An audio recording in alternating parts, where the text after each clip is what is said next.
With the conclusion of the 2016 presidential election, President-elect Donald Trump has some difficult decisions to make filling his new cabinet, including the role of Secretary of Education.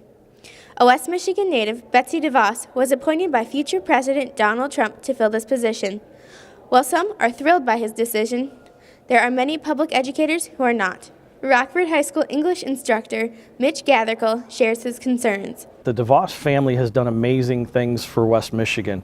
Their philanthropy is kind of unmatched. Although Betsy DeVos and her family are big contributors to the Grand Rapids area, there are concerns among public educators about her appointment to the role of Secretary of Education. Superintendent of Rockford Public Schools, Dr. Mike Scheibler, elaborates on his concerns. And so of all these issues, whether it be charter schools, traditional public schools, or the voucher issue, those are the three issues people have a concern with her candidacy as the proposed Secretary of U.S. Education. Betsy DeVos has limited experience in the academic sector of education, and this genuinely concerns history teacher Ben Watson. She does not have a long track record of being a proponent for public schools. From her elementary years through post-secondary schooling, Betsy DeVos only attended private institutions and has had no direct experience working in education. She has proposed and worked hard for policies that would be detrimental, I believe, to public education. I'm not in favor of her being the Secretary of Ed.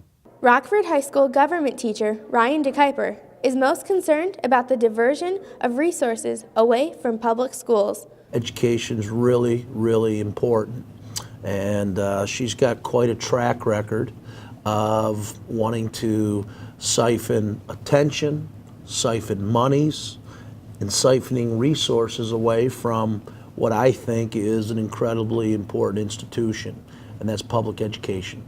When it comes down to it, for many educators, the main issue is her experience, or lack thereof. All of her activities to this point have been with the private school sector.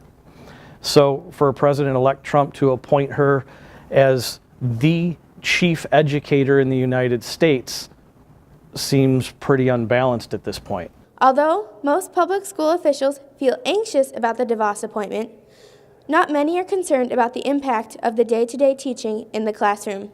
You know, I don't see the scenario in my classroom changing. We'll keep doing our jobs, and hopefully we'll continue to do that with more support from our state government and more support from our federal government.